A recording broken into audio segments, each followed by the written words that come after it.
Moi tyypit ja tervetuloa ohjelmatoimisto Nice Eventsin YouTube-kanavalle. Tänään poreudutaan aiheeseen, joka on varmasti monelle ajankohtainen. Kuinka valita oikea DJ?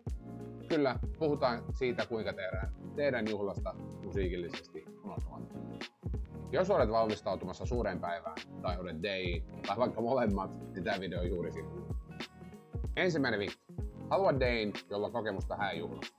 Hänen pitää tuntea erityisvaatimukset, hän osaa lukea yleisön ja ennen kaikkea kokenut tämän aikaisemmin. Ja toinen asia, musiikillinen monipuolisuus. Sä et halua sinne ketään DJ:tä, koska on vain tiettyä genreä tai ei suostu soittaa jotakin genreä. Hänen pitää pystyä soittamaan musiikkia laidasta laitaan. Seuraavaksi kuuntele jotain esimerkkejä. Pyydä vaikka DJ:ltä jotain hänen tallenteetoista aikaisemmista illoista tai pyydä hänen soittohistoriansa.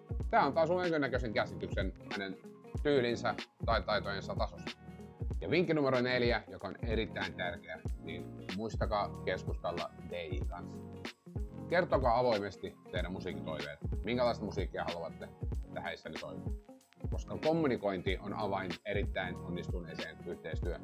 Vinkki numero 5, joka todella monelta jää huomioon, niin varasuunnitelma, plan B, jos jotakin menee vikaan, onko teillä joku varasuunnitelma sen varalta? Tällainen täytyy olla, jotta musiikki soi, vaikka jotain odottamatontakin tapahtuu.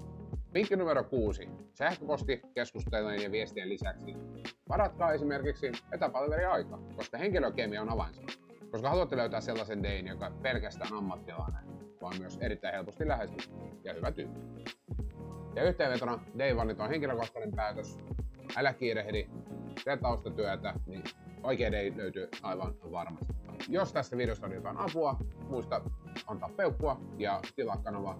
Ja jos jotain unohdettiin mainita tai tuli jotakin kysyttävää, niin kommentteihin vaan, niin vastataan mielellään. Se oli siinä. Mä lähden nyt tästä keikalle ja nähdään juhlissa.